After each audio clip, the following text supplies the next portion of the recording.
Okay, connecting the cloud server. We're now recording. Okay, I don't mind starting off again just because. No one Unless objects. someone has an objection, I'll just do it again because yeah. Jump right in. So anyway, my name is Angela Hedges. I've been a Redwood Estates resident for about 8 years, and I've served the mountain community and been hanging out here even longer. I got married at the Pavilion in 2005, and we have a lot of friends up here. So even before I moved up here, we knew this is where we wanted to be. And as soon as I did move here, I got really involved in the local community, everything from even before I was here, kind of trying to help save Lex, to serving on local nonprofits and, hosting events and fundraising. And, my real belief is that where you live, where you are, you serve to make that better. I want the place where I live to be as amazing as possible. And, I think that being involved is the best way to do that. My background, my career is in program and product management, starting at like big corporations with a lot of processes like Amdahl and Synopsys, really like old school tech, to working at startups and doing little like partner engagements with like Gap and Macy's and like all this like fun, exciting shopping stuff. And, through that, really my job was essentially, and my dogs are essentially barking. My jobs were, hold on for a second. Hey, Rick, I think there's people in the waiting room. Oh, you're right. I'll let them in right away. Thank you. I think the dogs hear my voice and they think it's knocking. So now for its own moment. So essentially my job was taking those like big ideas people had. Hey, here's this great thing we can do. We can make a product and have it do this. And then talking to the people who actually had to make that happen and hear them say, that is impossible. That'll never work. That's not how we do things. And my specialty was really bringing those people together, getting from those people who have those big ideas. Okay, what is it you're really hoping to do? What else could we do to meet that same need? And then talking to the people who had to build it and say, okay, well, what is possible? What, you say it won't work that way. Well, how could it work? And, that was really what I did, just taking people who didn't always see eye to eye and, coming up with a terrific product or process that everyone could really feel okay with. In addition to my career, I've also served on the board of several nonprofits and membership organizations. And that's really a different sort of organization. It's not really a top-down thing. It's something that is a little bit more, it's got a specific charter or purpose. And you really need to be leading by consensus. You need to be talking to the people that you serve because they're choosing to join the organization or they're expecting you to serve them, the way that we are in this membership community. And also the leadership changes, every few years, there's a whole new group leading the organization.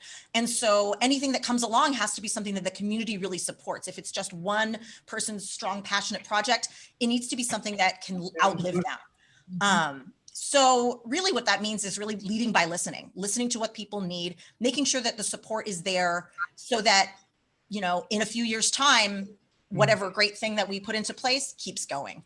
Part of, my biggest example of how I, kind of got this done was serving on the board at Lexington School, where, my number one goal was really communication, improving communication with the members, making them feel like they were an important part of what was happening, making sure they knew, there's people here to listen to you, whatever it is you need here, let's work on it. And making them understand that their input mattered and belonged. And in fact, we needed them. We wouldn't have an organization to support the students without parent participation. And, kind of really taking where we were, a little school that was almost going to be closed to ending up with having the highest participation rate of any school, the big schools in town, and honestly, the highest average donation as well. And, kind of going from this little forgotten, ignored thing to the crown jewel. And the reason is because our community felt a part of the school. They felt through the communication, through the organization, that they were a part of what was happening. And, and I always kind of joke that like mountain folks just kind of get it. We already have this sort of built-in way where we, are used to supporting each other. We're used to, Oh, knocking on a neighbor's door who's elderly, who might not know that there's a fire brewing a couple miles down the road, or, lending a chainsaw and borrowing a wood splitter. And, you really do get that idea of we're here, we're in it together. And so really just trying to kind of bring my expertise and bring my, 30 seconds. oh, thank you. And my work experience and my experience with service organizations to bear in this community. I think that there's a lot of places where we can improve. I would love to get online payments. I would love to see a more clear communication style. There's just so many different projects that we can work on. And really, we're a services organization chartered with maintaining the mutual services. But, this place is way more than just the parks and the pool and the road and the pavilion. It's the people that, we've all chosen to live here, whether we're new residents or longtime residents. We chose to live here because it's a slower pace. It's a little kinder, a little more community. And so that's the kind of experience I hope to bring to bear. So thank you for your time and consideration. All right, thank you, Angela. So who would like to go next? Kip, all right, take it away. You'll have to unmute yourself. I muted everybody so we could cut out the background noise. Go ahead, Kip. Hey everybody, thanks Rick for putting this together, and thank everybody for volunteering your time here. I mean, a lot of people are not putting the time in. We all want to make the community better, and we all have different approaches, and that's why we're all here. So thank you for everyone for your time. My name is Kip Berdiansky. I've lived up here for 10 years. I've got one wife, no husband, and 2 kittens. And enjoyed up here. I have a degree in electrical engineering. I'm 55, and I'm also a small business owner. I used to be kind of heavily involved in the startup thing. I hit a couple times, but I hadn't for a while. So I started doing little businesses, and Psycho Donuts is probably one of the ones you probably know me best by. But that's what I do. Kind of quickly, I want to talk about, like, if I was elected, what would I do? What would be my platform, so to speak? One, $20 off the bill, $10 off the first year that I've been here, and an additional $10 off to make a total of $20. Glad to discuss how I do it and different approaches. Second one, more transparency. Things like doing videotaping of all the different public meetings, like this one. This is great. We're videotaping it, have people archive it and look at it later, and like, this is fantastic. So like, if I was to run again, and you would actually be able to rewind and say, hey, look, Kip, you promised me these things and you didn't deliver. I'm upset, and I wouldn't be blamed. I wouldn't have a problem with that. Also, I think that one of the major issues here that we need to work on is a better resilient electrical plan. I think there might be some ways to improve it. And I'm not talking about major improvements, but I'm thinking like maybe incremental things. Like, what happens if we can get the time that we're down like in half, or maybe half the incidents? I mean, it doesn't have to be an all or nothing type thing. Maybe an incremental thing would be huge. I love it up here, but I really don't like the power outages. I feel like I live in Afghanistan sometimes. I mean, this is America. So I also think that maybe our real estate prices are a little bit depressed because of that one issue. So to me, it's a big issue. So, who am I? What am I about? I'm not a big like sports guy. Like, I can't name like hardly any sports figures. Like, I think I can name 1 or 2 football players, but I can name like all the Supreme Court justices and senators and stuff like that. I'm a big political junkie. That's one of my passions. I was last December of last year, I was in Iowa, checking out the primaries. I was in December, a couple months ago, I was in Georgia doing volunteering for the runoff.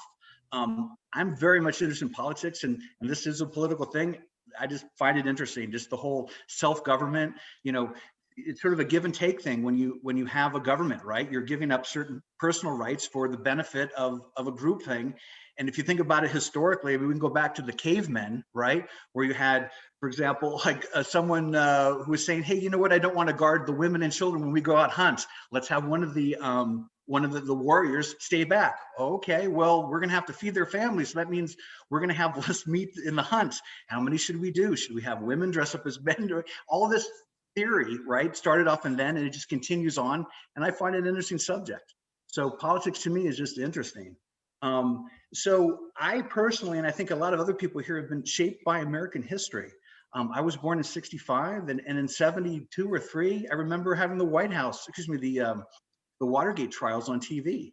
And I remember as a little boy, you know, watching the stuff and, you know, hey, what's going on? And my parents, like, our president's a crook, right? And then, you know, continual things like that through our history that we've all experienced. I mean, we're talking about sports heroes like Pete Rose, who was, you know, got caught for gambling, and steroid scandals, and, you know, celebrities like Bill Cosby and the whole Me Too movement. I mean, we've all been affected by this, and I've been affected. So I have the approach of, like, you know, and I don't like distrust people, but I don't normally like 100% want to say everyone's infallible, right? So my whole idea about like disclosure is in the things of, like, in the future, for example, like in 2-3 years, who knows who's going to be on the board here, right? Wouldn't it be great to have a little transparency, not have any secret meetings and things like that? I think that's a positive thing. I think that could avert like problems in the future. So that's sort of my general philosophy. And for people who are kind of like into the sort of a, oh, I'm down to 30 seconds. Thank you, Kip.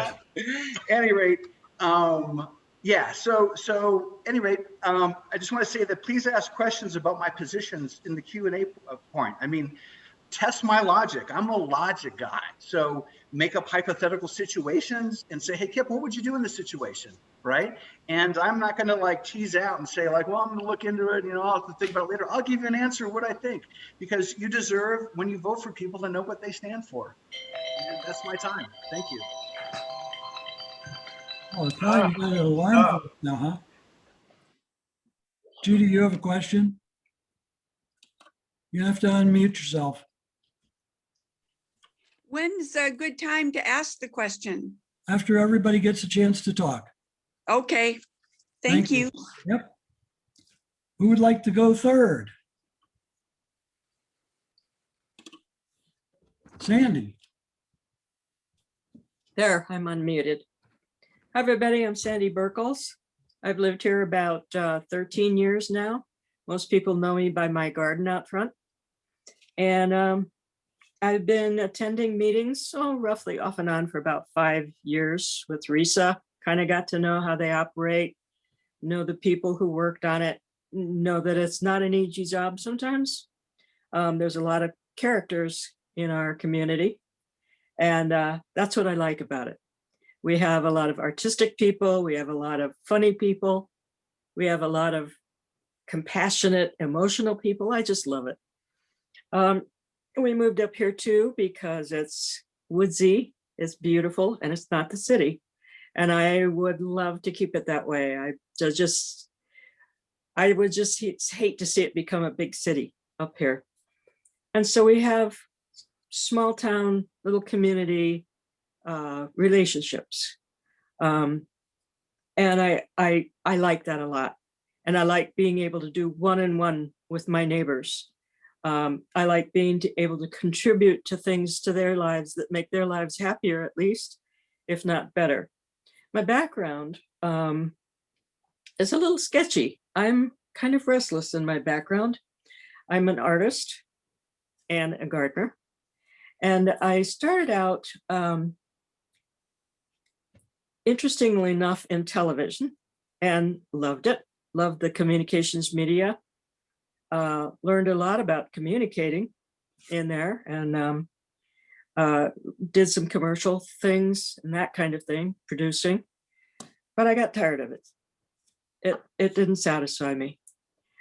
So what I ended up doing after that was joining the Peoria Police Department as a crisis intervener. And I have got stories you would not believe. I primarily worked with battered wives and children, runaways. I worked sometimes with I would just ride with the police and help them do their calls. And I learned from that how to communicate, how to listen to both sides of the story. Maybe there were more than two sides. I learned the value of negotiation. And as Angela said, it's communications, is listening and negotiating and finding out what people really want and really need. I have some notes. I'm just, the last thing I did actually was in recent years, I went back to school and got a degree in veterinary technology. And that's kind of like a human nurse. We assisted surgeries and things like that. And again, my negotiation and communication skills came in very handy because a lot of people don't want to believe what the vet says. And so I was the one that would take the crying client back and, yes, your dog needs surgery, but it'll be a whole lot better afterwards, etc. Working with people is something I find easy to do. I'm not always confrontational. I can't promise that I'm never confrontational, but I try not to be. And I would love to serve this community that I've gotten to know so well, so many of the neighbors, and I think I'd be good for it. Basically just because I love everybody in this community and I'm a real people person. So I'm going to give up my time to whoever wants to go next, because that's pretty much all I've got to say. Any questions from anybody? Well, we'll do that at the end, Sandy. We'll let anybody, at the end of the half hour of all the candidates being able to make their presentation. We're going to do questions then. We'll do question and answer, and people can ask questions of any of the candidates. That's great. Okay. Well, that's it for me. All right, who would like to go next? Darren, all yours. Yeah. Am I unmuted, Rick? You are unmuted. Great. So my name's Darren Eastman, and I think some of you heard from me last time, but I wanted to talk about some of the things that I've been doing as an individual, and then in the last year or so, I've been assisting the board on our traffic issues. And so I realized that gives folks a chance that don't actually know me, because there are some people I'm sure that don't, kind of what I've been up to and what I've been doing the last 10 years that I've been living here. And the biggest thing is we've had a terrible traffic problem. And with Rick and the existing board's permission, I started studying the problem and wrote a white paper and started lobbying with a lot of the folks that we haven't had a lot of mind share with. And in the last 6 months, we've had a lot of progress. And I worked with Caltrans, the Board of Supervisors, County Roads, and the CHP. And the big news, which I think the power was going off last time when we were talking about this, is that we were able to get an agreement so that the traffic will stop getting diverted into Redwood Estates. And while this is a problem mostly for the folks in lower Redwood Estates, it does impact the other residents, and it's really been killing our roads. And that's, I think, our biggest expense. And also, a lot of this happens in the middle of the night, sometimes for days at a time, because we've had all the construction with SB1, the stuff that Senator Beals helped us with. And then we've had the wildfires, traffic accidents, disasters, power outages, all sorts of things. And so it turned out that we found, and Sandy helped me with this as well, that we found that all the subcontractors and the many people that do the work up in the mountains were all being told to divert traffic through us, that we were county maintained and we're not. So we worked with Caltrans and the CHP and got them to agree not to do that. So that's been a big help. And then the last piece that we're working on is a solution for the weekend beach traffic. And that's really been killing our roads. And we're looking at a bunch of things with that. And we're also talking to the couple that owns Holy City, who it took us a while to get connected with, but we're working with them as well, because they've had some terrible problems. But the other things I've done real quickly, I've testified against PG&E, both in their rate setting and bankruptcy hearings last year. And I always oppose the frequent utility rates that we get. Like, a lot of people get those letters in the mail, and I sometimes send detailed presentations to the PUC. And then last month, I asked the PUC if they could help improve Lexington and Alma Reservoir, where we get our water. And I also asked them why our water system is supposedly vulnerable to cyber attack, because that's the latest ploy that San Jose Water's been doing to get a new rate increase after they just increased our rates again late last year.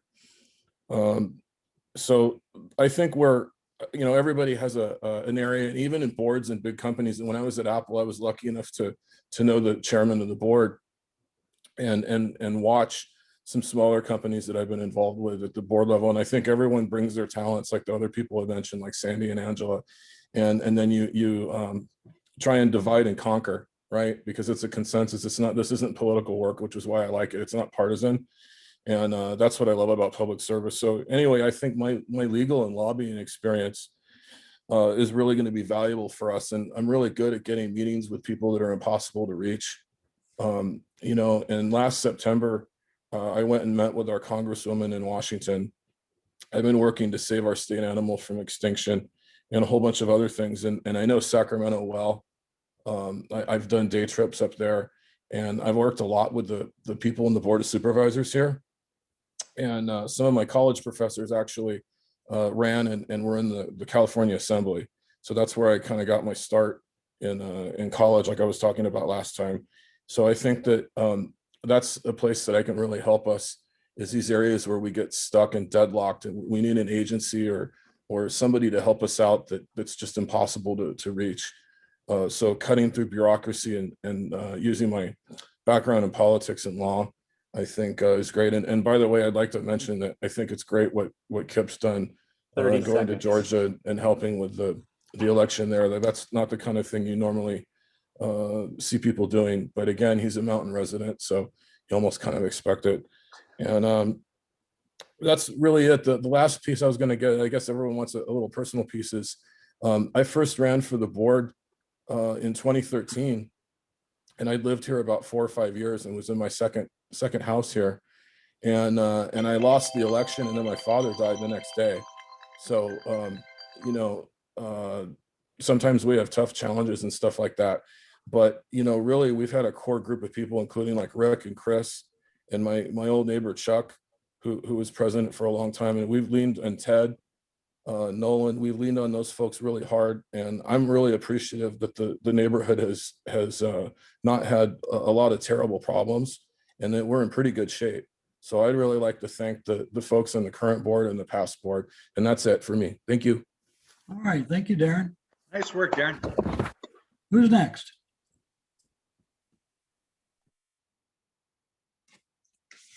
So it's going to be either me or Chris. I'll go. Yeah, I think it's Chris and Rita. Somebody jump in here. That's it, right? We're the last two men standing, for it, or two Rita. humans standing. Sure.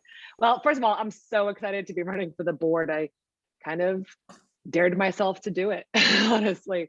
So that's really exciting, and glad to see my friend Angela also running. So that's cool. You know, I don't think anybody here who's running believes this is an easy gig. I think we all recognize it's a lot of work, but we're ready for it. And so thank you, current and past members, for the work that you've done so far.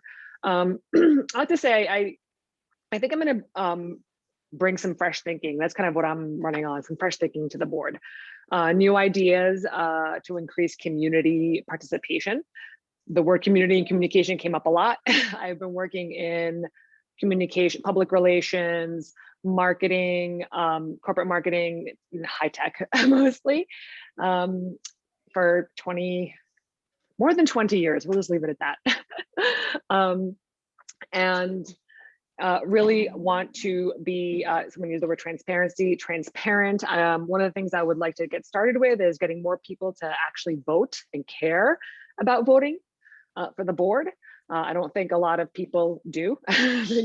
And so one of the ideas that I had is perhaps sharing with folks, hey, you know, this is what voter turnout is here in this community, and try and rally folks to actually have their voice heard.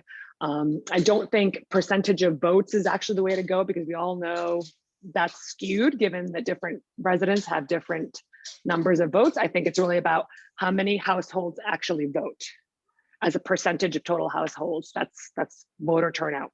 So hoping that we can get that information out to folks sooner rather than later to get people excited to do it, to participate, right? I think community participation is important for me. I want to work on, again, we mentioned communications multiple times here, but consistent communication with residents, because I think a thriving community is an informed community. And frankly, people consume information in different ways, so we want to make sure that's not just consistent, but also diverse in the way that it's delivered to folks. Like some people prefer digital social media, other people prefer getting letters in the mail. Some people don't know what's going on until they read it on a sign. I used to really appreciate the signs over by like the Redwood Estates exit that said annual meeting, meet the meet the residents or meet the candidates. So those were quite useful. I kind of miss those. So really improving the way and the different ways that we can communicate with residents to, again, get them to participate. I also think that I'd love for us to rethink some of the community events that we do. They're lovely and people love them, the Halloween and the Easter and the Christmas, again, all lovely things, but, and they are popular. But can we make them more inclusive? Like let the adults have some fun, so it's not just about kids going in, picking up a bag of candy and some little plastic doodads, right? Let's see if we can do something to bring the adults in, because this is, again, a diverse community of people who have been here for a long time and people who've only been here a few times, families, non-families, but clearly talented, creative folks. Sandy, I'm one of your neighbors up the hill. I don't know which one of your garden is, but I know there's one down there that I really love to look at. Love to hear from you about that, having, I don't know, you'd call them, like just, social events where people can tell stories or things like that. So those are some of the ideas I was having for additional events. Also, community gardens, speaking of gardening, I was last, when I went to the meeting a couple months ago, or was it more than a couple of months ago? Time is of like, it's become a non-thing now with COVID, but to a community, one of the board meetings where it was discussed that there's a couple of lots that Redwood Estates actually owns that are not being used. We turn those into community gardens. How wonderful would that be? That's like a dream. And we could, lean on neighbors like Sandy and other folks who have that expertise, not only just gardening, but like here in this climate. So another one of my ideas, again, pie in the sky, tool lending library, right? They have them in Bernal Heights, they have them in Oakland. I think those would be great. Correct. And I thank you, saw that. And, it'd have to be volunteer run, I think. But again, it's all about getting community participation. So, I think that a community that volunteers and participates is a thriving community. And I really think we could be held up as an exemplar of what a mountain community is. So to all the surrounding places. So that's my spiel.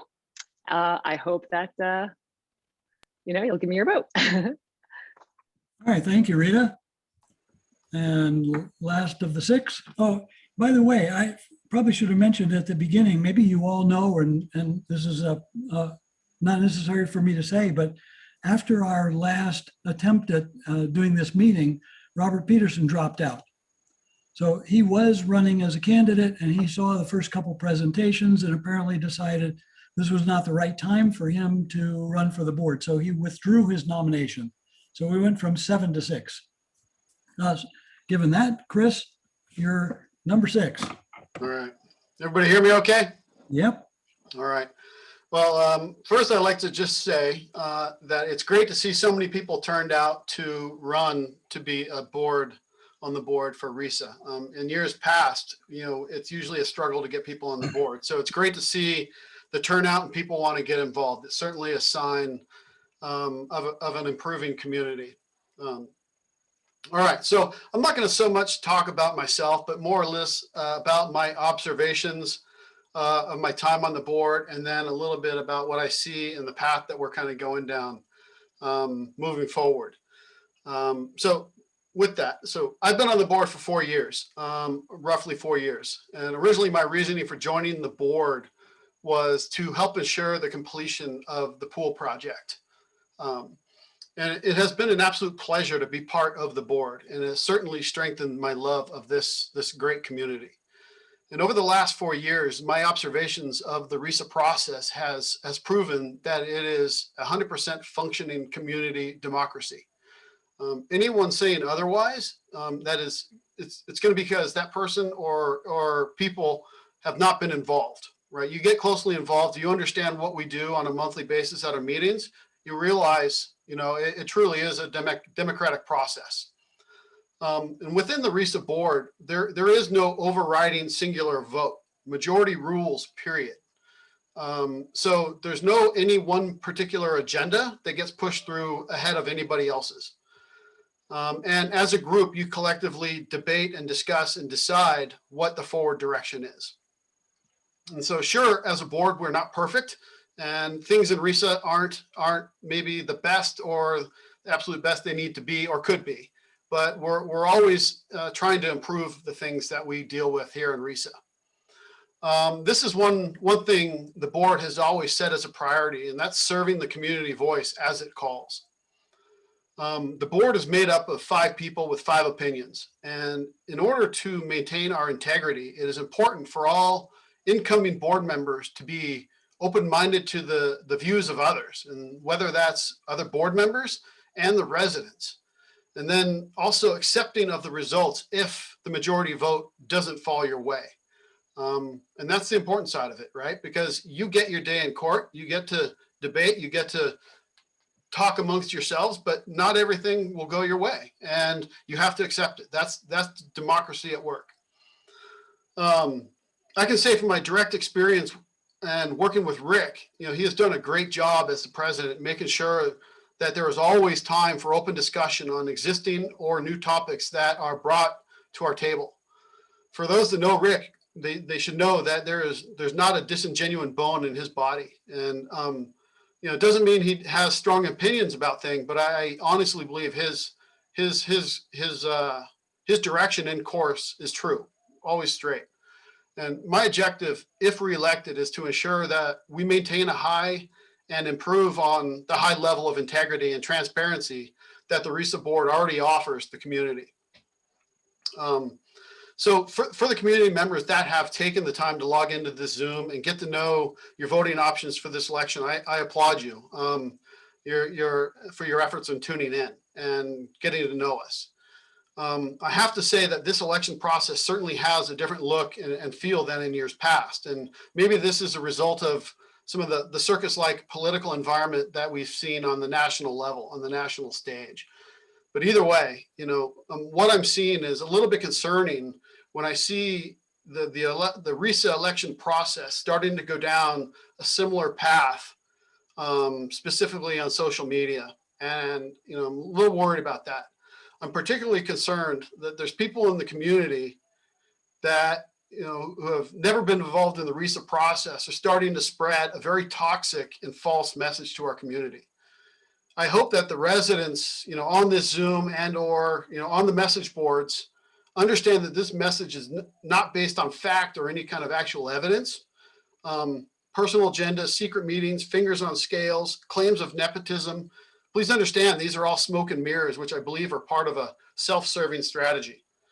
30 seconds. Trust me when I say, and the board, that we have spent many times we've been very open-minded at addressing certain concerns that have been brought up and that are driving this message. But as of recently, I feel that this message has crossed a line on social media and has now gone to a completely unacceptable level. Making public comments on social media platforms about who I think are people or candidates, but suspected of being on the spectrum, and or laughing at the fact that their wife made reference to another RISA resident as who the F is that person. This kind of hate talk is not a presence that should be tolerated in our community, and certainly not as part of our board of directors.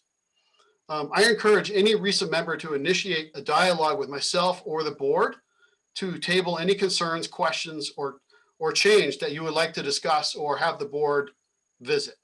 I assure you that you will get the attention you request, and you are dealt with nothing but 100% professionalism and civility. All that we ask is that you extend that same courtesy to us. Thank you. All right, thank you, Chris. Now, the way I like to run meetings like this is to give everybody a chance to talk. So we've had 6 people already having spoken to us, and I'd like to invite all the other people who are not running for the board to ask questions of the candidates first, and then when that seems to run out, then I'll ask people, the candidates, to ask questions of each other as well. So hopefully everybody will get a chance to talk. Judy, you had your hand up earlier. You want to start it off with something? Raise your hand, wave at me. You're going to have to unmute yourself. Unmute. I can ask you to unmute, but I can't unmute. Okay, I did. There we go. Thank you. I too want to appreciate your leadership in the past. And my first question is probably directed to Kip, but if anybody else wants to chime in as well, it's regarding underground utilities. Years ago, I looked into it and there were grants that would provide the cost of underground utilities for small mountain communities. The problem was we needed roads to be a minimum of 20 feet, and ours were not 20 feet at the time. Now that was 15 years ago, probably. I'm interested if Kip is interested in that subject, if he knows anything about it. Yeah, I'd like, no, I don't, to be honest with you. I'd like to learn more about it. Is your concern that we can improve our power structure through putting the cables or the power lines instead of on the poles underground? Is that basically your question? Right. I think it's an excellent idea. I mean, I don't know how much it costs. There are grants that provide that. So we would be paying for the hookup from the street to our house. That's okay. Yeah. No, I think it's great. And the other question that I have, and maybe you're the one, is Okay. anyone ever considered, and you would know, our president here would know this, has anyone ever considered solar for the entire housing development? I don't know if that's a question for me. I think it's done on an individual case-by-case basis. I think what you may be asking, and correct me if I'm wrong, is that maybe some sort of a group discount. If like a large number of people were to sign up for solar, would we get some sort of a break? Is that your question? Well, they have solar for housing developments.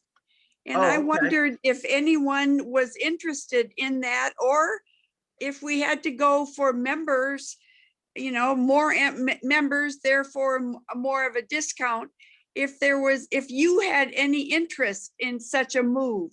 Absolutely, absolutely. I tell you what, a big thing, and tell me if this is an issue for you, is like, if you look at the real estate prices of Redwood Estates, we're getting on average about $600 per square foot. And Los Gatos is $1,000 a square foot. We have the same school district, and Campbell, we all know Campbell and their school district, they're getting $800 a square foot, right, for their houses. And the question is, why? We're the same delta between us and Campbell to Los Gatos. It's a mind boggler. Why is it so cheap? And I'm sure everyone has theories. One of mine is that I think it's the power. I mean, it's unbelievable how bad it is up here. I mean, I think that if some people, because I've only been up here for 10 years, normalize it. I mean, it's really unacceptable. And it's unacceptable on a personal level. It's unacceptable on a financial level. And we all have equity in our homes that is suffering from this. So I would love to hear more about this. And if you go to like communities like Irvine and things like that, they have all underground power. So we got to do something, you know. Do you mind so, cutting your answer but that's, short? yeah, that's the answer to your question. I'd like to tell you, Judy, I'd like to tell you historically, I have photocells on my house. And I've promoted the idea of putting photovoltaic panels on the pavilion or the pool to provide power and heat for RISA. And you know, it costs $30,000 or $40,000 to do that. And I haven't ever seen enough interest in other board members wanting to spend the community's money in that manner. It's something, Right. you know, we've considered it. And I know I, for one, am really interested in researching it. I don't know a lot about it now, but it's one of the issues that I've heard people talk about. And I know that it's something that when you think about, you know, moving our community into the future, that's definitely, I think, one of the directions. You know, personally, I sort of think that the reason the house prices is a lot more to do with our distance and our roads. You know, 17 is not a very welcoming place. And a lot of people are just really frightened by the idea of living kind of off the grid or out in the world. But I think that in terms of how we can actually improve the community's, you know, services, I think that's something that definitely needs to be looked at, needs to be balanced with, like I said, what it costs members, how many members are interested in it. But, that is something that could really move our community in the right direction. Yeah, Rick, if I could comment on one of those points, being the community transitioning to a kind of like a communal solar grid. I think that stems from a post that was on Nextdoor about a city down called Gonzales, right south of King City, I believe. And they've developed this grid, and they've worked with this third-party entity to help develop a solar grid to help fuel the energy needs of that community. Which is great, right? This microgrid that they were talking about, but this disadvantage that we have in the mountains is, we don't have the real estate that they have to support a solar grid the size required to fuel Redwood Estates, right? We're on a mountaintop, unless we did something extreme like clear cut our property over behind the water tanks, there's just really not the available space to put in some kind of a grid to support the community. That's my opinion on that. And then on the topic of the real estate values in Redwood Estates, for one, I think they're at record highs, and that's undisputed. And two, like Angela pointed out, we unfortunately, we're in a community where we have septic tanks and propane tanks, right? A lot of people are very uncomfortable with that. Secondly, we're at the top of one of the most dangerous highways in the state. So I disagree with the idea that it's related to our power. That could be a factor, and it's certainly, one of the disadvantages of living up here. We seem to have infrequent, or frequent power outages, but I don't think that's the underlying point of why you see a difference in square foot values between down in the valley than up here. Judy, I just want to say, because I think you were addressing the question to me, is that all I can do is promise you that I will try. And, what's nice is that incremental changes or improvements can be made. It is not necessarily like an all or nothing thing. And I want to kind of stress that I'm going to have where I'm going to push for all the particular meetings to be recorded. So you will see the work or lack thereof, anytime you want to go to YouTube. So that's, I promise you I'll Well, try. thank you. Thank you all. Thank you. Darren or Rita or Sandy, you want to add anything to that? There's one thing I could add, Rick, and that's that a lot of our power poles, as we know, are General Telephone. They're 100 years old. And I understand that the thing that caused the power outage last week was a single pole that was over 100 years old. And I had one near my house, near Sandy and I go down. And what PG&E told me is that they're replacing everything with composite poles. So it's similar to the material that they use for railroad ties now. And what that means is that they can't burn down. So the strategy is, since they haven't maintained the poles, when they do go down, now they're only putting a composite one in. So in the exception to that is when a pole goes down, like in a residential area or something, they'll put a wooden one in temporarily sometimes if they don't have them. But that's what I understand they're doing. And I've never heard of the grants for putting power underground. So that's something that I'd be interested in looking into if I was elected. And then the last thing I wanted to mention is that, I've been thinking about putting solar on the pavilion for a long time myself, and I never brought it up because I didn't think there was any interest. So at least there's two of us. And the one thing I did find, because Three of us. you need to have 16 panels 4 of us. on your house to be efficient. And not all of our houses, like mine, I have a skylight, and it gets me down to like 11 or 12, so it's not efficient. But one thing I did find when I tried to go solar last year is if you don't want to pay the 30 or 40 grand, you can lease them for $40 a month. Like that's what Tesla does. Yeah. And so in that case, what we need to do is get our power bills out for the pavilion and see, and they'll even do it for you. We can take a look at it and see if it would make sense paying the extra $40, and then we don't have to spend the thing. And then the nice thing about it is they come out supposedly and clean the panels once a year. And if they break, you get new ones. So that's what I learned with that. And I think that might be helpful to mention. Thanks. Sandy? Yeah, we've got solar. We're darn glad we have it. It was expensive to put in, but they have never come out to clean the panels ever.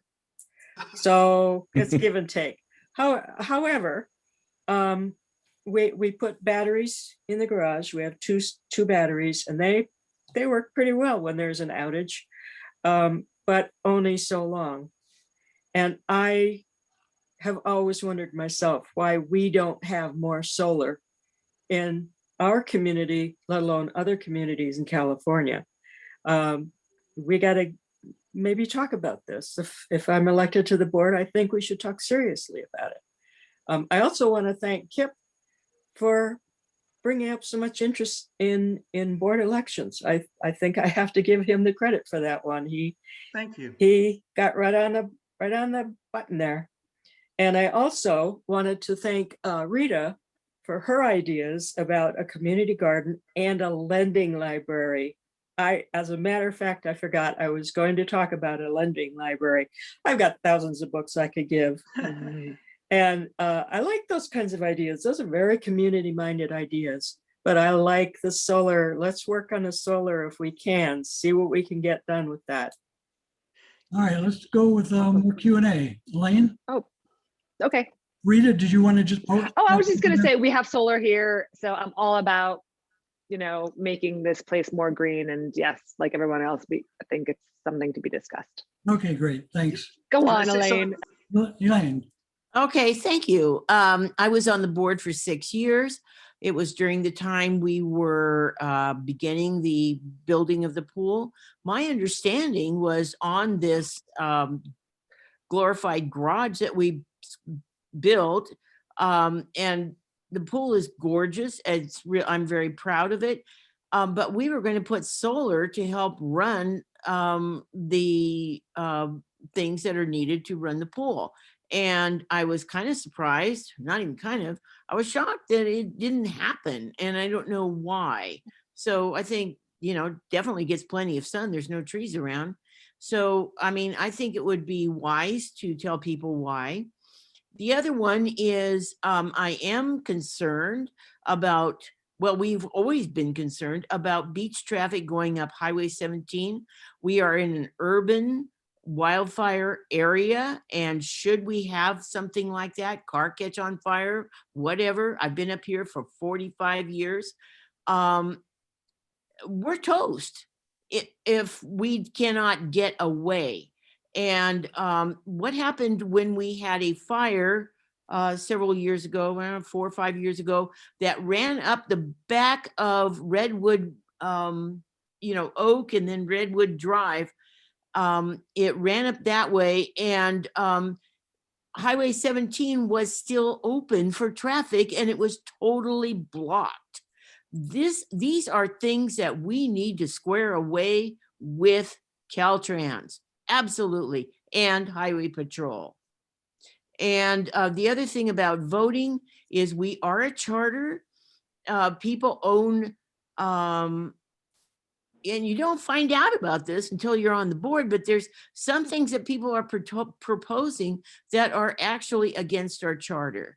And so, if one person has, and I know it seems weird, but if one person has 1.4 votes and another person has 6 votes, I know what that looks like, but that's the way this place was set up. So sorry about that, but that's. Yeah, but I will add that this place was also set up not to explicitly allow colored people to join. So, I mean, I'm not saying anything. I don't want to say, oh, let's change it. But like, So I don't think saying. on my deed too. Los Gatos Yeah. did not. Anyway, I know. Yeah. I mean, I'm just saying that I'm not saying we're going to change that thing specifically, but I personally don't think that saying, well, this is how it was set up 100 years ago is to me, that is not a valid. We're evolving as a community and a demographic. That's all Yeah, I'll I say. know we have really looked into this with a lawyer and everything, and we didn't get anywhere. And I totally understand. You know what? Yeah, I agree. And this isn't what I'm talking about It's specifically. I'm just saying the Yeah. argument of, oh, this is how we've always done it is not the argument I want to hear. Not this case. I actually don't want to talk about the voting thing. I'm just saying in general, let's try and stay away from. Right. That's how we used to do it. 20-foot roads, that is in our charter, and that is in the plan for Redwood Estates. It's been there since the place was created, and people have been allowed to move in on those roads, and that should have been stopped years and years ago. Elaine, I got a question for you. Just Elaine, wait a second, Kip. Elaine, this isn't really a podium for you because you're not running for the board. So No, this that's is an true. opportunity for you to ask questions of the candidates. Do you Okay. have any questions you want to ask the candidates? All right. Okay. Thank you. I'm sorry. I was kind of answering some things that I heard, and okay. So I like what you guys have proposed, and it's good to hear what you have out there. And are we having a meeting? Will it be a Zoom annual meeting, or what will happen? Well, yeah, we're going to have a Zoom meeting, and that's not really pertinent to the discussion tonight. The question tonight is, we've got 6 people running for 3 board positions. Okay. This is an opportunity for you to ask them questions to find out whether you want to vote for them. Do you have any questions you want to ask them? My question is, I think paramount is, there's 2 things. One of them is, how can we get underground utilities? I had a squirrel sitting on top of a CAN transformer that blew up and started a fire. So, you know, those things, how are we going to get PG&E to armor our cables? Who is Elaine, going that's- to So, go? Elaine, we just had an extensive discussion about that. Do you have any other questions? I understand that, but I didn't hear that absolutely addressed. Everybody addressed it. We had a lot of different answers, a lot of different interests. Who else would like to ask questions of the candidates? JJ, please. All right, can you hear me? Yes. All right, first of all, Rick, I want to thank you for the time that you have put into this job, and I particularly want to thank your wife, Jan, who's part of the ex-president's wives club, I guess, and because I know what a toll it takes on the family and the time you put into it, and I do appreciate it. I also want to thank Chris and especially Darren. Darren, I appreciate what you have done in terms of contacting being so present with our state politicians and our national politicians. It's such an important thing. And no, wouldn't you know it? Okay, there we go. But I guess the one thing that did concern me, I appreciate, Angela, your past in corporate communications, and I know how important that is because that's what I spent my life in, and there's so much that could be done in that field, and I like that. Sandy, I appreciate you. I've watched you on Nextdoor, and I've seen the things that you put, and you have been very involved in the community, and Thank you. I really like that. Rita, I've heard such nice things about you. My question is really, Kip. Yes. One of the things that you said that really concerned me was that on 2 occasions during your talk, but one of them in particular, you said, quote, "I have a wife, not a husband." And that sends a message to me that you have some issue about perhaps lesbian and gay couples living up here. We do have a lot of those in our community, which I think are very valuable people to have. And I'm just surprised that twice you made reference to that. Sure. Let me explain that. So, did you watch the Zoom meeting last week? No, I did not. Okay, it was in reference to that. So Angela made a very funny joke. She said she had one husband, and I thought that was funny. So I just was kind of trailing off that I have one wife and no husband. So it was really reference to that joke. I probably should have. I probably should have mentioned her in that joke, and I really didn't mean to offend you or any member of the LGBT community. I just thought it was funny. Again, I have no problems with the gay community. You know what I mean? Live and let live. I honestly, it's a subject I really don't have much passion about. I mean, as far as, whatever people want to do in the privacy of their own home, I don't give an F. You know what I mean? So yeah, that's not me. But feel free to Okay. ask more questions if you're concerned about it, because I don't want to come across as like some homophobe. Really, I really don't want to come across as a homophobe. Well, I just think it's very, very, I can't tell you how passionate I am about it. Because Okay, I think we need to be a very accepting community. I agree. It's so important. And I would expect everybody on our board to agree with that. I Sure. would be so disappointed to live in a community that even had thoughts about Sure. one husband or one. Yeah. No, I didn't mean it I that have way at all. lesbian And I'm couples as neighbors. I know gay couples up here. absolutely. They are such wonderful contributions to Sure, make contributions absolutely. to our community. No. So Yeah, no, I want to address this. And like I said, sometimes jokes fall flat, and it was just trying to be a joke, and I did not try to make him. Your name is Jill? no, I'm JJ. JJ. Okay, JJ. Sorry, I didn't catch your name. I invite you to talk to members of my family, friends, people have known me for 20, 30 years. Please call them. I invite you to. The last thing they're going to say that I'm homophobic. I want you to sleep at night knowing that this is not an issue. I want to convince you of that. I mean, you could actually ask me political questions. Like I said, it was, I apologize if the joke was. Well, I don't like to be across thought of right, also as somebody who stresses PC, but in this situation, if I thought that one person in our community who was gay or lesbian was feeling in any way attacked, I would absolutely be horrified. Yeah. Actually, if you look on, That's all. yeah, no, if please look on social media. I think I've said on a number of occasions, I want a woman to run. I mean, the first thing I noticed when I looked at the board, I said to myself, you know, I feel like I'm looking at a mirror. I'm looking at a bunch of middle-aged white guys, and it offended me. And I want diversity. I mean, look on social media. I can send you the link. I mean, I want it to be more diverse. Well, JJ, yes, please. somebody else want to answer that, Sandy?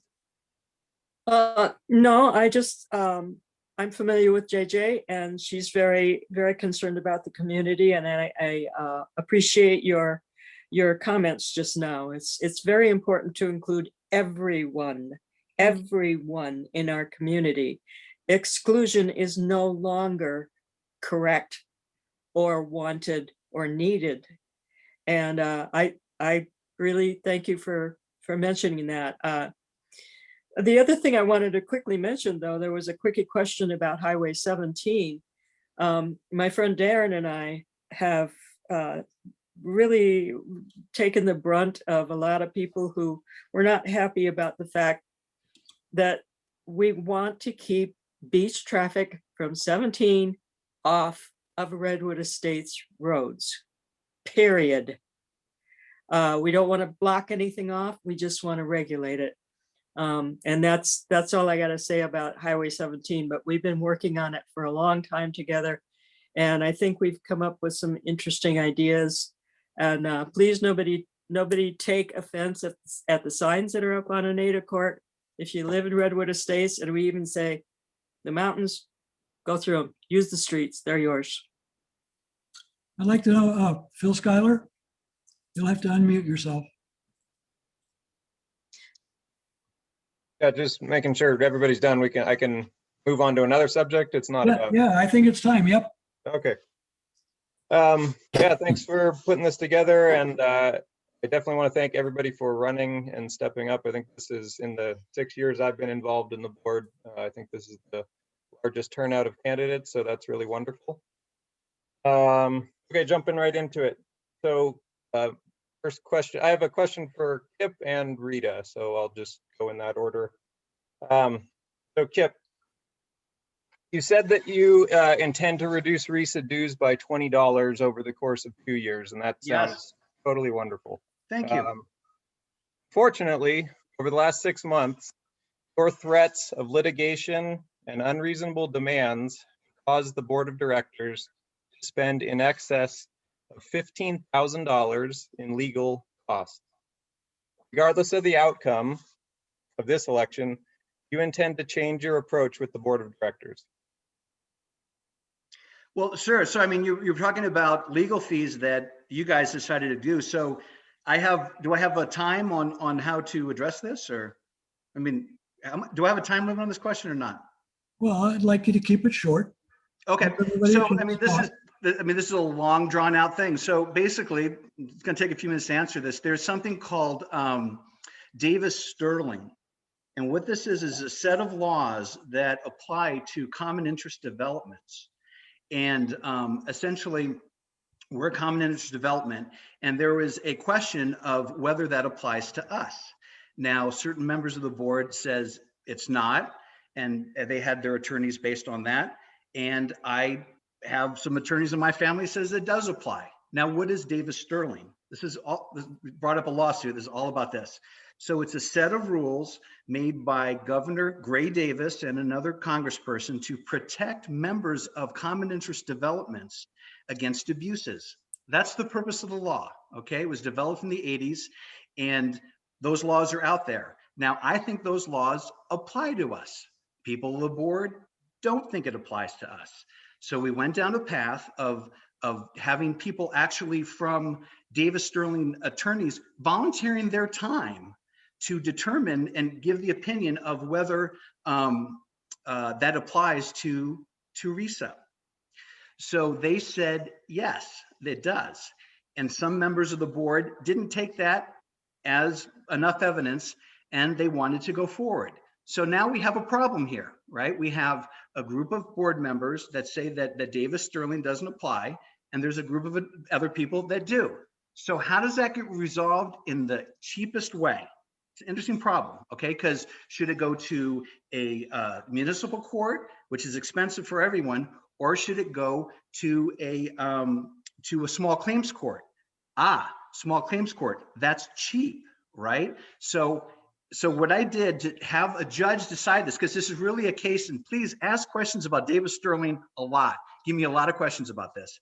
With Davis-Sterling, I was going to say, it has to be decided. I mean, you can have lawyers saying one thing and lawyers saying another thing, right? So, and a magistrate has to make a decision, right? I mean, if you think about like the Supreme Court, there's like 5-4 decisions, right? There's people that disagree. So until a magistrate makes a decision, no one knows. So here's the problem. Here's the engineering mind, right? So Yeah, please wrap this up and let someone else talk. well, I was accused of something. Okay, I'll go quickly. So anyway, to make a long story short, I set a very small $100 small claims court case, right? So that it can be decided by a magistrate in the cheapest way, right?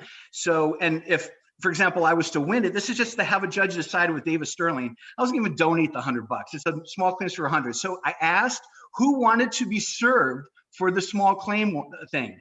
People got offended by that question, and they referred everything to an attorney. Wasn't my idea, wasn't my choice to spend that money. I just asked the simple question, and please, if they don't remember one thing, I am willing to share every single email that I had with Rick and everyone else, every single email, and if they agree upon that too, let's share it so you can look at it.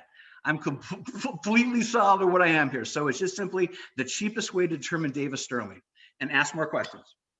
Okay, so you didn't answer my question. Regardless of the outcome of the election, will you change your approach with the board of directors? It's going to be a completely board. You're going to be gone. It's going to be a completely different thing. Absolutely. Absolutely. Here's the thing. I just want thanks. you to. So Rita. Yep. So Rita, thank you so much for running. It's great to see Sure, Phil. new people getting involved. I love it. Uh-huh. We all know, and you've spoken strongly about your desire to level the RISA voting system. In the past, I think your most recent statement 10 minutes ago was you maybe didn't want to talk about that as much, but still my question. So I do applaud your passion for that for sure. And on the tip of the iceberg, it does seem like a good cause. I think that you'll learn a lot when you get elected. If and when you get elected, how will you balance this desire to level the playing field in voting terms with very real legal fees that will be racked up to see this through? Thank you.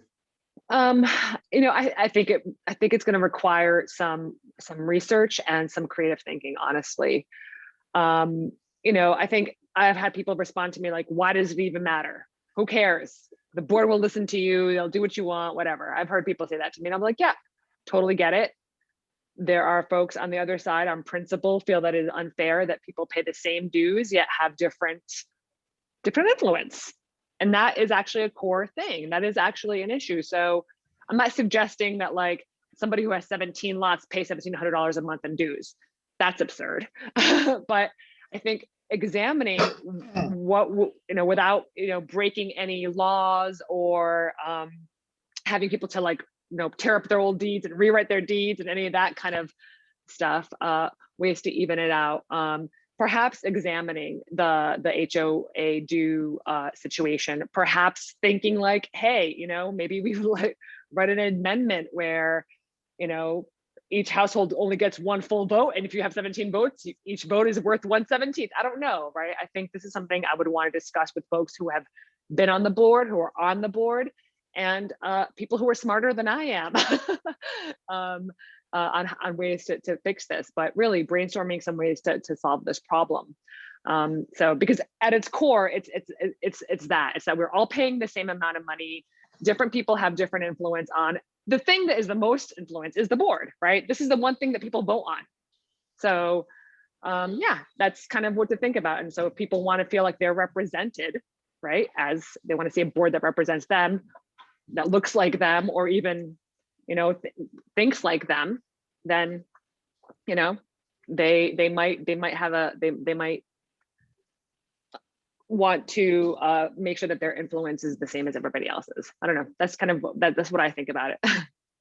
Add on to that too. I think it always surprises me how often this topic surprises everyone. And I think it kind of comes back to that same problem of communications. There has been, I know in the past, lots of people that have looked at this through various boards, but it still always kind of takes people by surprise. And I think this is another example of where, when we have an issue like this, to make sure that, sometimes when people are told, yeah, it's just, we looked at that and it's taken care of, to just do a little bit better job of communicating out why that would be, so that we don't have to keep going back to the same topic. And not just this topic, but I think a lot of topics in our board. Absolutely. I think in the past, it kind of had to do a lot with people just kind of not paying attention. But I think we're kind of in a new kind of, tipping point, I think, where, especially since we've all been online and we've been on Zooms and things, where it's a really good opportunity to help the community kind of all get on the same page. And then from there, then it'll be a little bit more obvious, without people having to feel so upset about why it is the way it is or why they're getting the answer they're getting. So that's kind of my perspective on it, is that I think a lot of communication, clear communication, can do wonders for not just this topic, but for a lot of the same topics that we deal with. Keep circling around. Yeah, and another question I would actually pose to the board and the community at large, even our own neighbors, is, do some people feel like they don't bother voting because they only have one measly little vote? I don't know if that's true or not. I've heard people say that. Do I believe them or not? I don't know. Like, I think every vote counts, so vote your one measly little vote, so what I was saying earlier about participation and voter turnout, do we know? Could it be? Who knows? I don't know. Could this be a hindrance for folks? I don't know the answer to that. It hasn't been a hindrance for me, but some people may feel like it is, like they don't even bother. But just some things to consider, what is the heart of this issue, right? Rita, I want to echo everything you've been saying. By the way, you've got my vote 100%.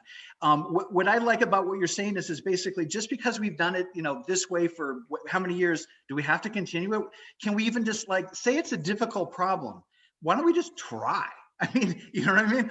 Right? I mean, why not just try to make it better, even if it's a long shot? What do you think about that, Rita? Yeah, like I said, it seems to me people have tried, but I think maybe new thinking, like I said, I would probably try and poll people who are smarter than I am to try and figure out this problem, throw around some ideas. And again, is this a pressing problem for the community enough to warrant that? So that's kind of how I think about it.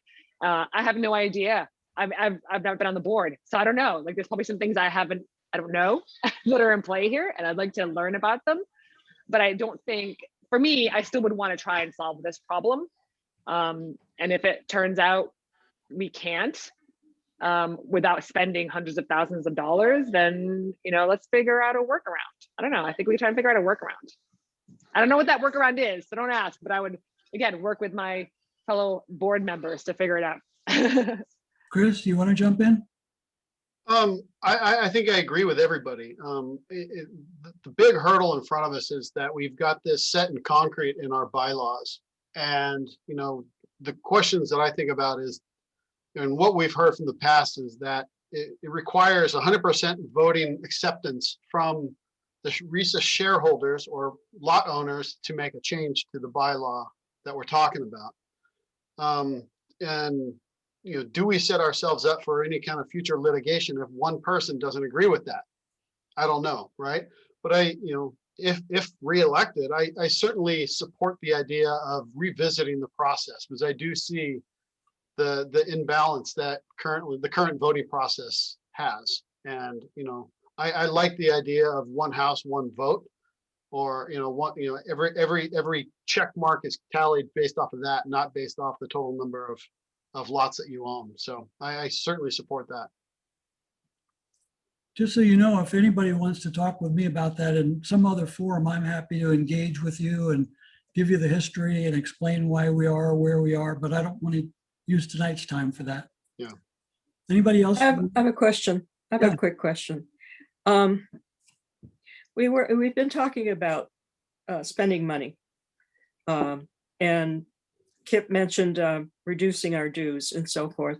And at the same time, I heard that Kip was responsible for a fair amount of money being spent on a suit that he Not brought at against all. the board. That's totally incorrect. That is a Please lie. let me speak, Kip. That's a lie. I heard that I've heard that there's a lot of dissatisfaction also about the one vote, one household. I honestly don't care. I think, like somebody keeps saying online, if it ain't broke, don't fix it. But I do kind of agree with everybody. I do agree with everybody that it should be one household, one vote. But when it comes to spending a great deal of money on any project, whether it's defending ourselves from a suit or a whole bunch of money on a pool or anything like that, I think there needs to be more outreach, more questions, and more agreement among the community, not just the board. So I'm all for outreach. I'm pretty good at it. And I'm happy to help Rita in the office in that regard if she needs it.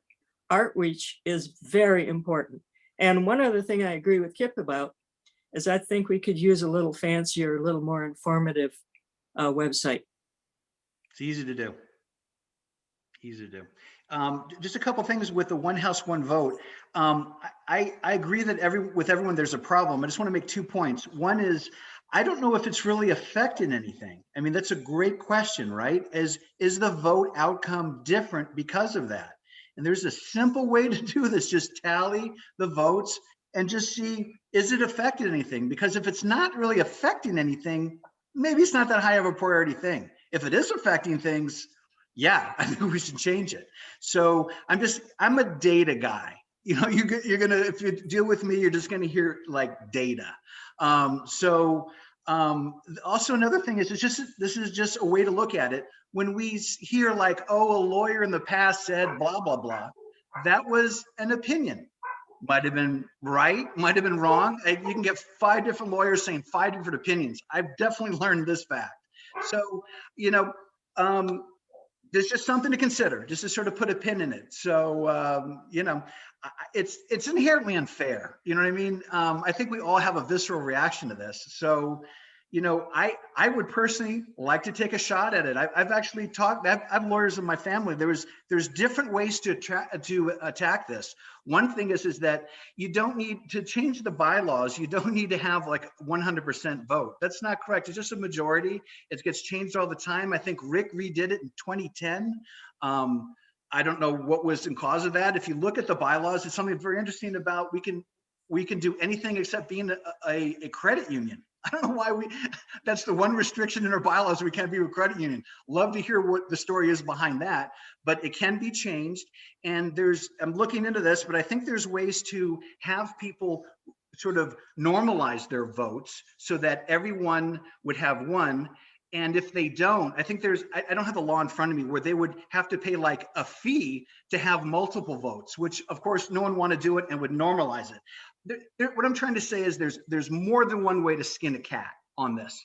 There's more than one way. Like anything, if you follow politics, there's many different approaches. And I just want to emphasize one thing about this whole lawsuit thing. This lawyers' bills. I didn't ask for any lawyers to be involved in the bills. Wasn't my choice. And this is the most important thing. I am willing to open up every email that I had with the board. They're up for it. You can be the judge of it. I'm a transparent guy. That's what I'm all about. So if everyone agrees on it, I'll do a data dump of every email. You can judge for yourself. Hey, Kip, would you comment on that point? Who threatened litigation first, the board or you? It's kind of weird, Chris, that your whole campaign, it seems to be like going after me. Why don't you talk about yourself? I mean, This it's is a kind of debate. weird. I'm sorry. Is this a debate? I thought this was a question and answer for him, and I'm just not comfortable with. I agree. I I'm not mean, going that's after what this Chris. is supposed to be. Yeah. But I mean, I just would really like to. I don't know. I wasn't under the impression that this was just going to be an open. I'm just going to say something positive. I really like Rita. I'll just leave it at that. She got my vote. I'm not going to put anyone down. I really like her. She's totally got my vote.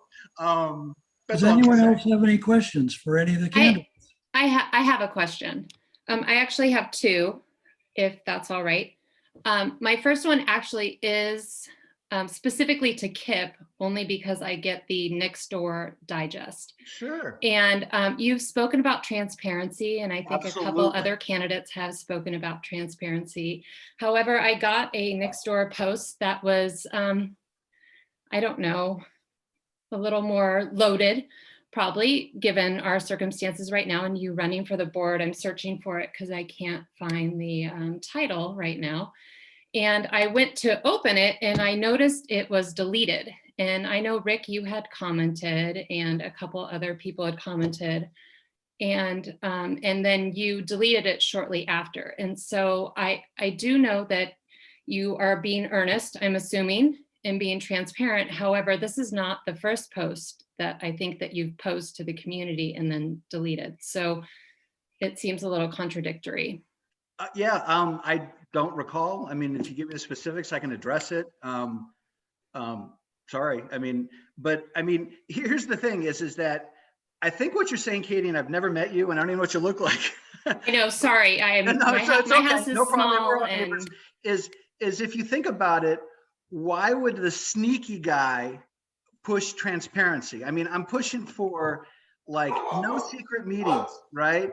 Everything be recorded. I mean, well, and I actually find that a little offensive too. For example, like hold on, everything I say will be recorded. And right now it's being recorded. This, for example, I mean, however, everyone can view this, so I understand 100%.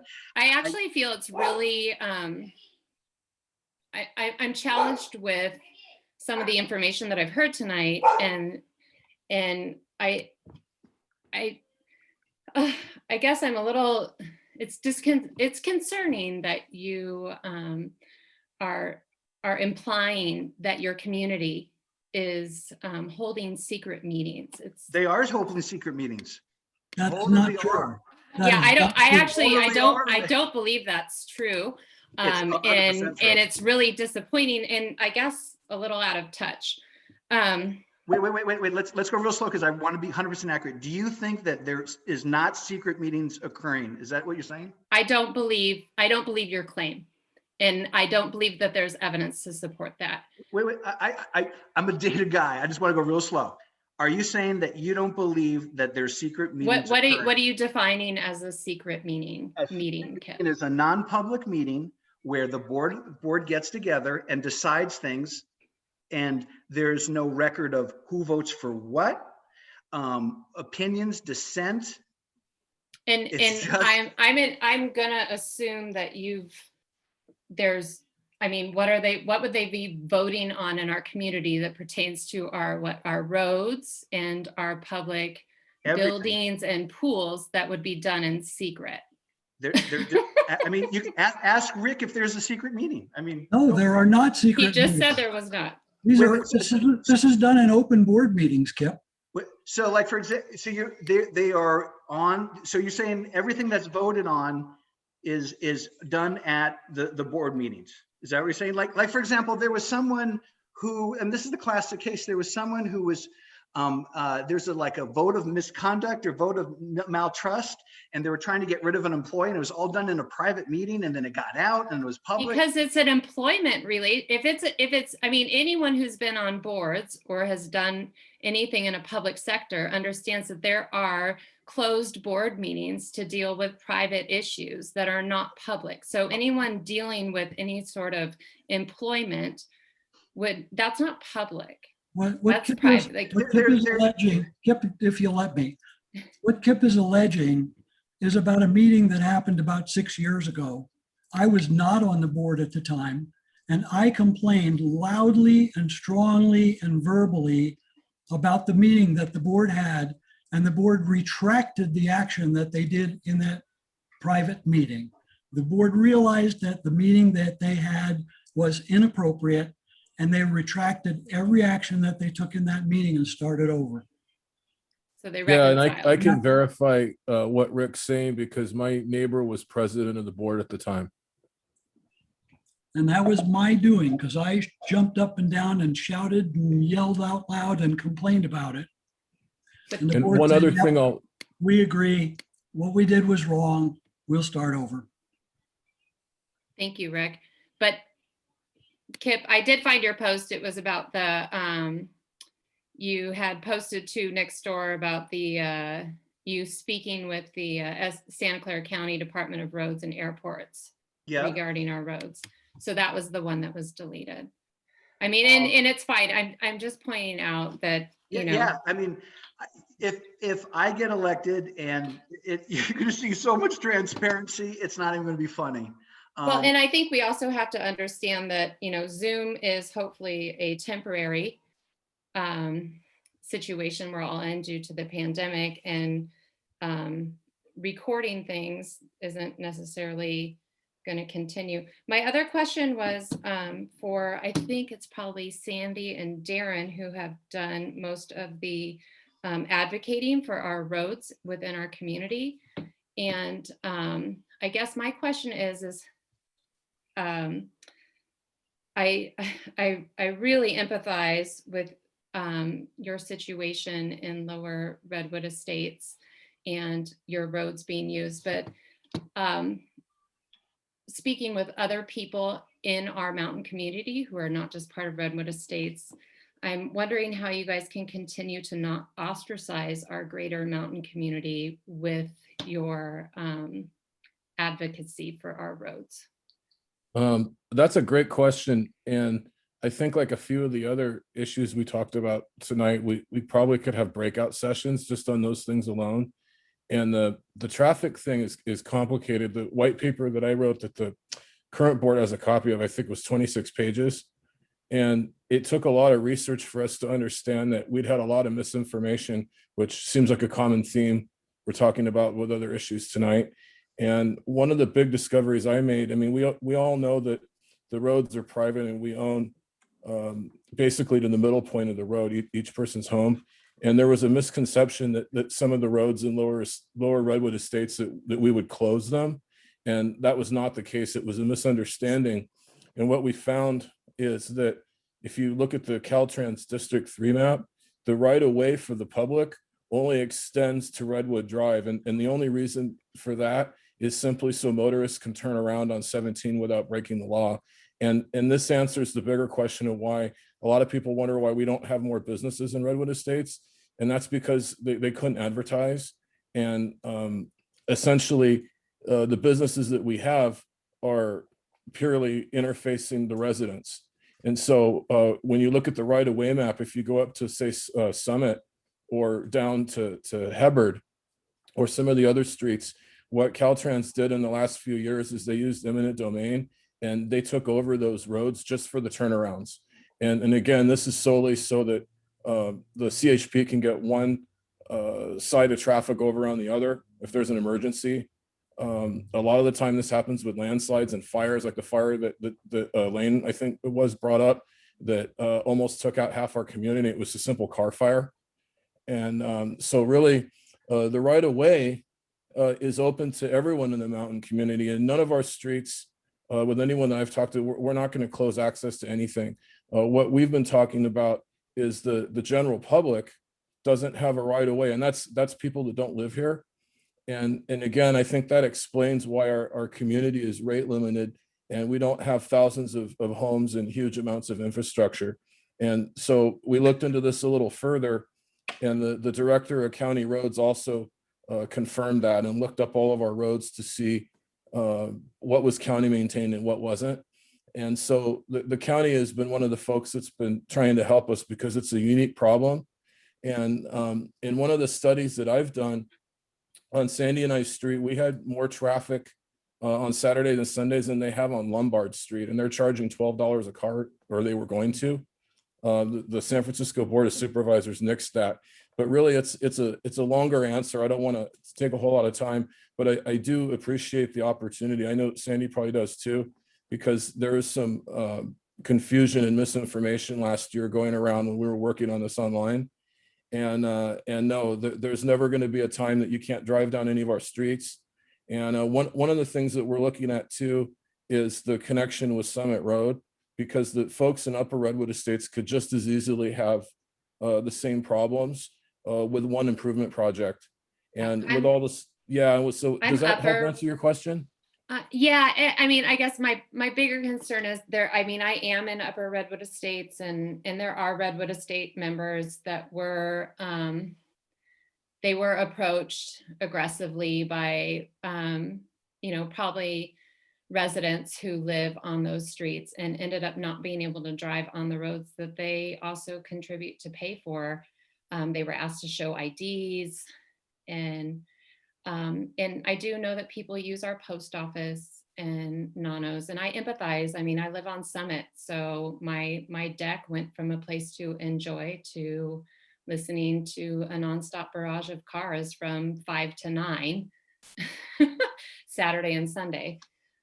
Yeah, and I think the other thing too is we didn't do. I mean, there's a lot of little things that breadcrumbs to add on top of it, but what we're seeing the last year or two is one of the last things Senator Beal did was he got a bill called SB1 passed, and it had a whole lot of money to do work on Highway 17 that we frankly should have been done 10 to 20 years ago. And all of these little projects, all of the subcontractors were just told mistakenly to use us as a diversion point. And so that's why you're seeing what you are. And that's what Sandy and I have been working on the last year, is to get those folks to educate them and say no. And what we found in a lot of cases, like San Jose Water, for instance, their contractor, Pacific Underground, that tore up Old Santa Cruz Highway at the same time 17 was closed, they were told that we were county maintained. So they assumed that all the damage that they were doing to our community was magically getting fixed, and it's not. The board has to pay for it, right? And so really, I think a lot of it was miscommunication. So I think that's one of the things that Sandy and I definitely will help with future boards, is to try and calm those fears that none of our roads are getting closed. And that's the first that I've ever heard anybody threatening or checking for driver's license. But I will tell you, we've had some incidences where our own fire department can't get down Sandy and I Street. And the reason why is we have motorists that don't care, that are not mountain residents. They're simply using us because they think Google has told them that we're county maintained. And so Rick actually, and Chris and a few other people before I got involved have been working with the map agencies and got ways to stop routing people down through Lower Redwood Estates.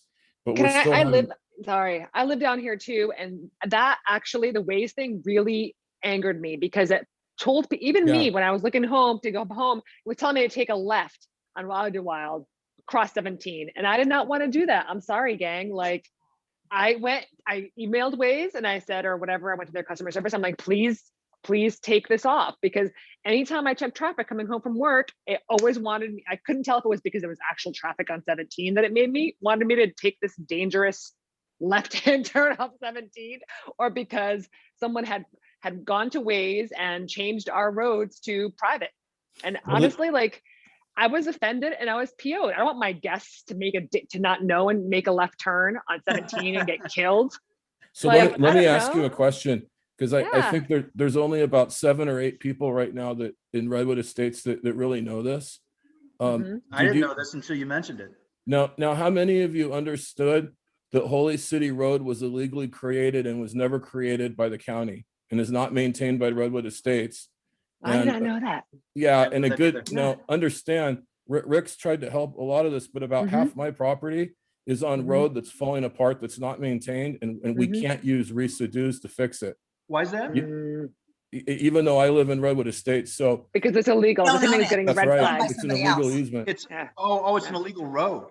But Yeah, is, so it is was it a a private complete- road? Oh, or you're a talking about that public little road? weird, that little So jog where the hill is. really, Yeah. nobody wants to visit our street.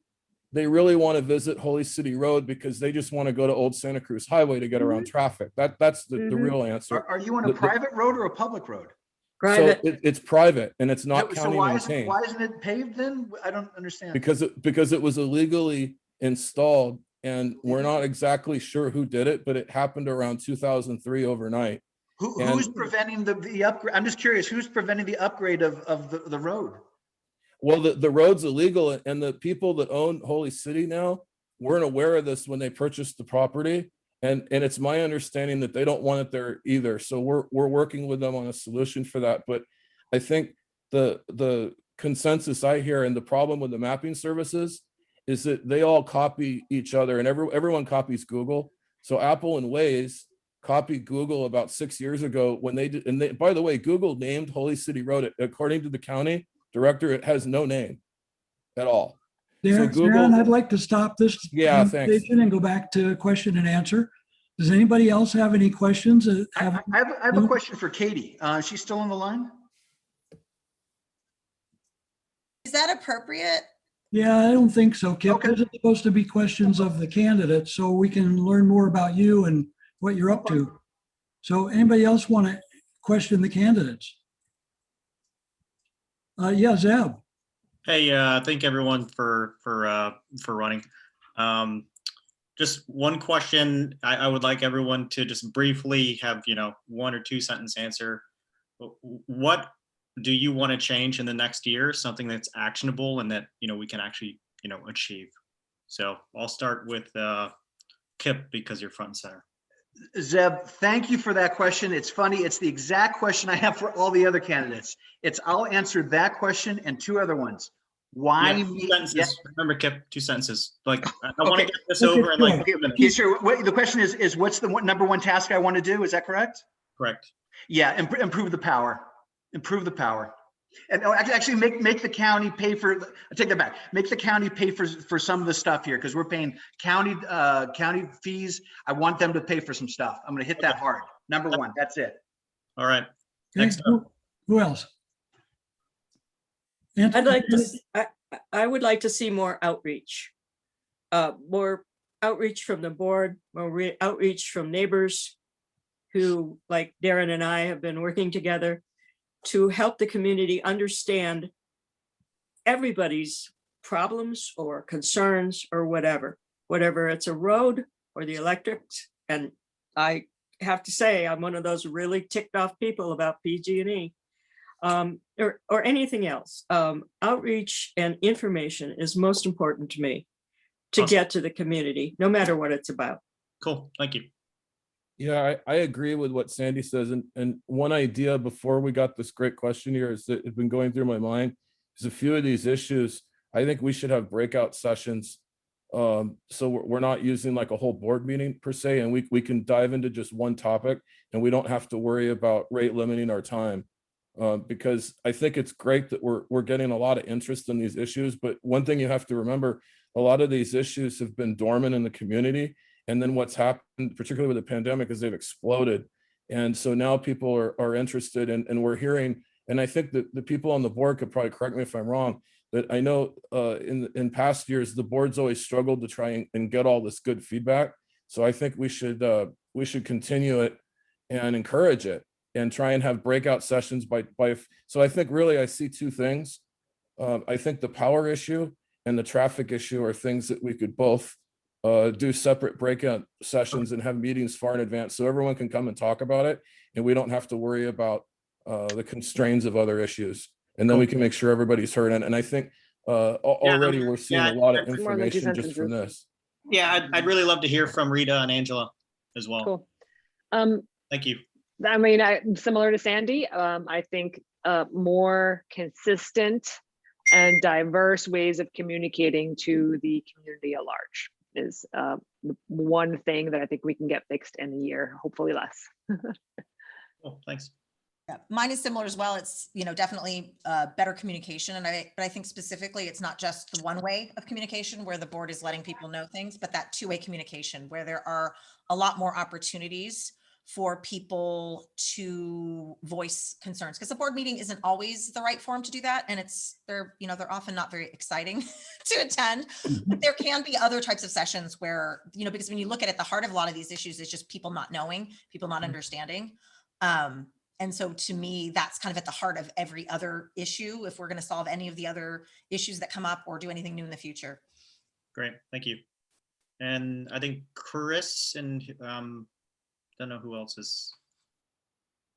So for me, I think the one thing, at this point in my tenure on the board, I don't really have an agenda. But I think what's really during this process over the last few weeks or months is, the whole voting process seems to be seriously broken, and there seems to be a lot of people that stand behind that. So that's certainly something that I would like to look into. Cool. And I'm very open to all the great ideas that the other candidates are putting out there. So I think they're all fantastic ideas. So Cool. I think that was everybody. Thanks, Zeb. Yep, no problem. Anybody else have any questions for the candidates? Anybody who hasn't spoken yet? Jan? JJ. JJ next. I have one thing I want to say to everybody who's here, and that is really, I just want to say thank you to each person for bringing up hard topics to talk about, knowing that some people don't agree with you and you're bringing up something that somebody might take away, take some certain way. So that's all I want to say. Thanks everybody for being here. Beautiful. JJ?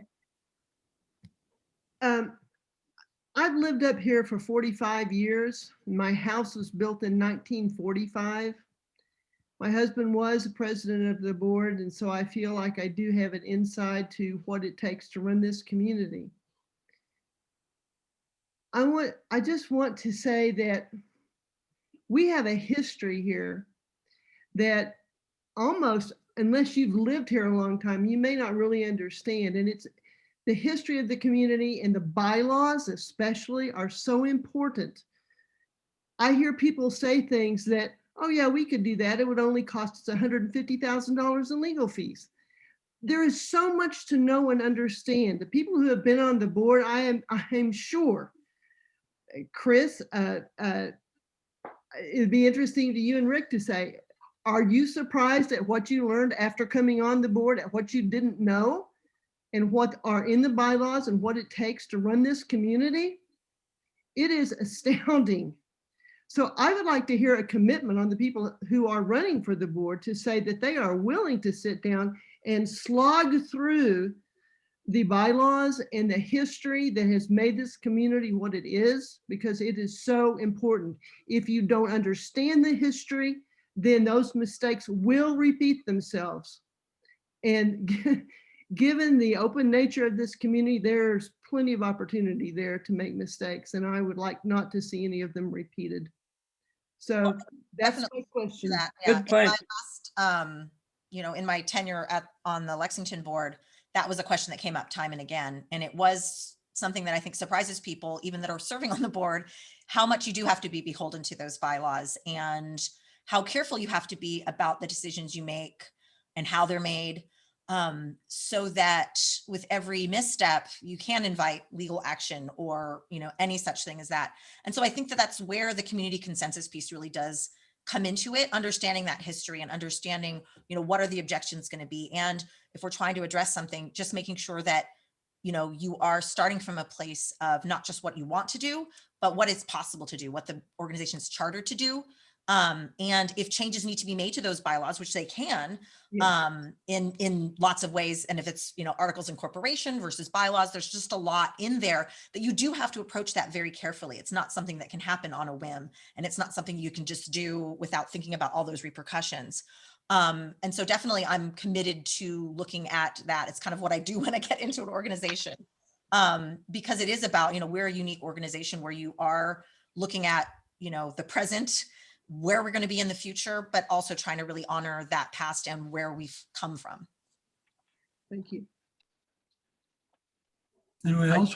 Yeah, no, not only will I make that commitment, JJ, I've actually gone through both documents multiple times. I've read them. I've done that. So, done, check. I mean, I can tell you, if you look at the Articles of Incorporation, there's something that says that RISA is created to basically do anything except be a, what's it called? Not a savings and loan. I mean, look at it. It's in like Article 3. I mean, I've read it. So yes, done. Same here. I read the articles as well, and I will commit to discussion and exploration to see if we can't change some of the things that need changing. I think there are a lot of resources in the community. The past board members, the current board members, people like Mona, who sits there and knows this stuff inside out and has been such an asset. Thank you, Mona. She's great. She is. She's amazing. And Jeff as well. And Jeff as well. Where are you? Yes, Jeff. You too. He's a he's a guy who really knows where the bones are hidden in this community for sure. So yes, thank you for that. And JJ, that was a great point you bring up, and you have my commitment that I will support that and continue to do so. And I welcome all and any member to come in and table any discussion or question that they have, as I mentioned in my opening statement. Thank you, Chris. Yeah, willing to read the bylaws, and to Angela's point, and Sandy as well, I think there are definitely things worth preserving. You don't want to wipe out the history of this very special place that I've come to learn all these fun stories and, characters that have lived up here. Some are stories and some are rules or bylaws, right? But at the same time, I think, you've mentioned it and other people, that we also want to be a diverse and open community. And if there's anything in those bylaws or any traditions that we've held that may not, I think, support those ideals or, core tenets of the community, then I think they should be revisited. So I get it. I want to definitely honor the honorable and rethink some of the stuff that can be made better. Thank you, Rita. Darren, I think maybe you're the only person who hasn't responded to that. Oh, I agree. I've got a chance to work with you, Rick, and the current board, and then I was neighbors with Chuck for years. So I've got to study a lot about what's went on the board that other residents wouldn't know. And I still feel like there's an information vacuum. And I think correct me if I'm wrong, one of the reasons why our board members have been successful and have served for a long time is simply because you know all this stuff. And sometimes the job isn't very popular. So I think you see a good investment in our community if people are willing to do that. And I agree completely. I think that was a great point. So thank you. Yeah, thank you, Darren. That seems like a pretty good place to wrap up this meeting, but I want to make sure if we have any other visitors who haven't had a chance to ask a question, if anybody wants to.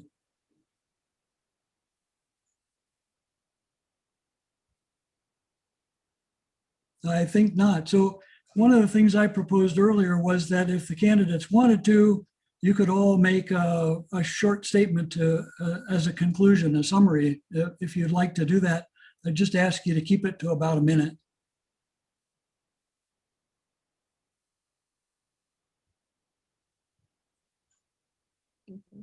Maybe not.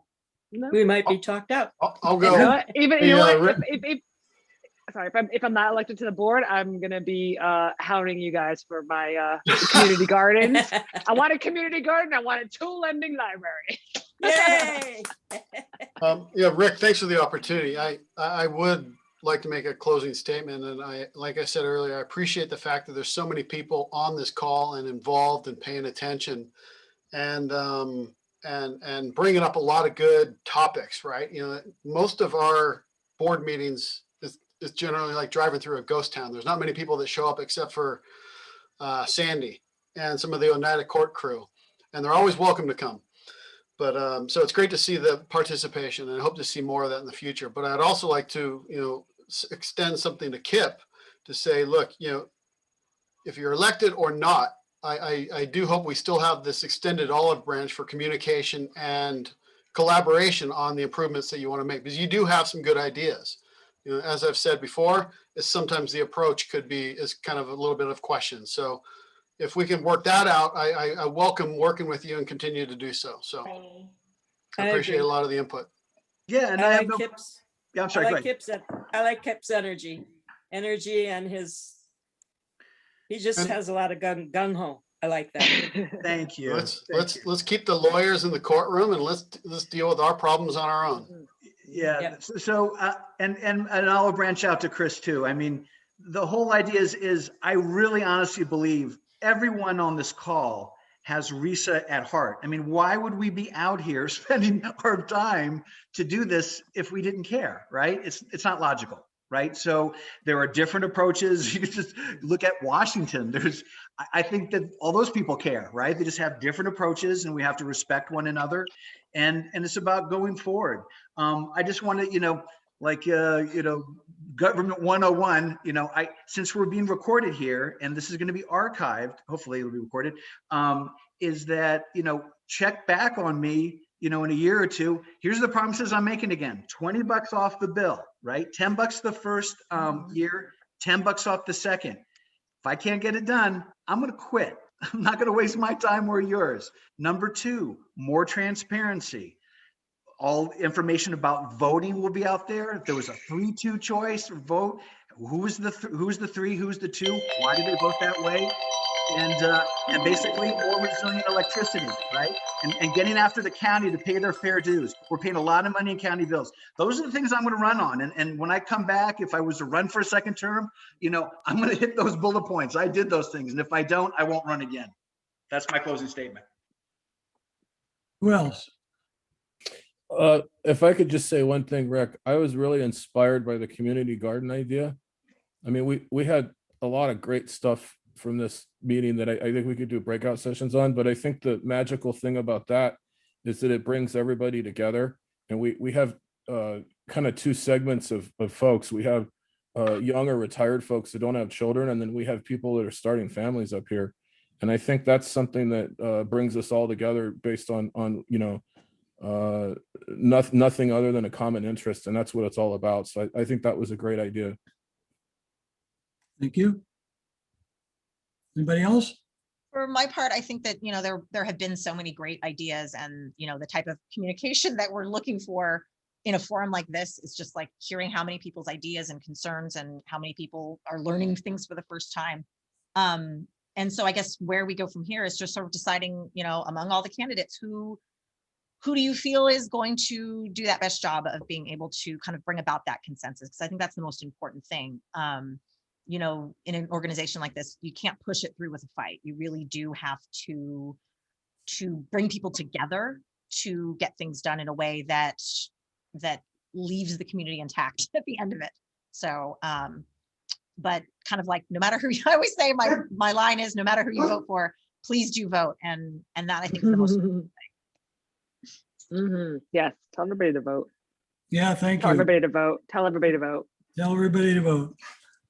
That's it. Rita, any summary from you? If you don't vote, you can't bitch. Exactly. We take your bitch card Oh. away. Yay. No, I mean, I think I said it. I think just want to get some more, consistent and diverse communication channels. So anyway, but thanks everybody. Thanks for the Yeah. opportunity and thanks for putting this together. This has been kind of fun. In a Yeah, weird thank you. way. Yes, thank you. I thank so many of you who have run and all the other people who have showed up to listen. There's a lot more people than we have. We haven't had these Meet the Candidates meetings every year, and we didn't have one last year because of COVID. But I've been to quite a few of them, and this is probably the most people that have ever showed up for one. Wow. See, we got to change that. This is no, Yeah. we want more and twice more I next didn't have to time. get a babysitter. Right. I'd rather not have COVID and have a less of a turnout. Yeah. Thank you. Yeah. Thanks a lot for putting this together. Okay. Bye. Well, So much, Thanks, everybody. Bye-bye. Right. thank you all.